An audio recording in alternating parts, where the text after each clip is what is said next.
विशेष म्हणजे या तारापूर MIDCच्या वाढत्या प्रदूषणाच्या विरोधामध्ये मी आणि माझ्या साथीदारांनी मागच्याच महिन्यामध्ये बोईसर ते मंत्रालय हा पायी लढा आम्ही दिला होता या प्रदूषणावरती वचक बसण्यासाठी।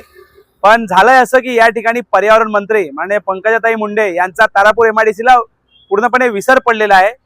ज्या वेळेस स्थापना झाली, स्थापना झाल्याच्या नंतर आशिया खंडातली सर्वात मोठी इंडस्ट्रीज म्हणून ज्या इंडस्ट्रीची ओळख आहे ती तारापूर इंडस्ट्रीज, या ठिकाणी कामगार अक्षरशः रस्त्यावरून जाताना कामगारांना एवढ्या यातना सोसाव्या लागत आहेत आणि या ठिकाणी बोईसर पूर्णपणे बोईसरकर गुदमरतायत या प्रदूषणाने।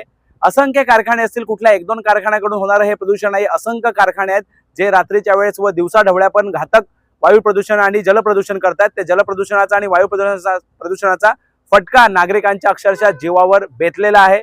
पण या ठिकाणी असलेल्या गेंड्याच्या कातडीचे उपप्रादेशिक अधिकारी राजू वसावे, ठाण्याचे त्यांचे आरो असतील व मुंबईचे MS असतील, यांचं कोणाचंच याच्याकडे पूर्णपणे दुर्लक्ष आहे।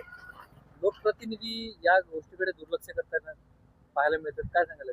हो, माझ्यासारख्या सामान्य तरुणाला हे जे आंदोलन करावं लागले होतं बोईसर ते मंत्रालय, याचा अर्थ नक्कीच लोकप्रतिनिधी लक्ष देत नाहीत। आमदारांचं लक्ष नाहीये, इथल्या खासदारांचं या प्रदूषणाकडे लक्ष नाहीये, कोणाचंच या ठिकाणी लक्ष नाहीये। सध्या या प्रदूषण करणाऱ्या कंपन्यांवर काय कारवाईची मागणी करतात? माझी एकच विनंती आहे, त्या प्रत्येक कारखान्यामध्ये हजारो वर्कर्स हे कामाला असतात, बरोबर आहे। आमची इच्छा नव्हे की कुठली कंपनी बंद झाली पाहिजे, पण ह्या कारखान्यांना अशा स्वरूपाच्या क्लोजर नोटीस द्या की ह्या भविष्यामध्ये प्रदूषण करायच्या वेळेस यांनी 10 वेळा विचार केला पाहिजे।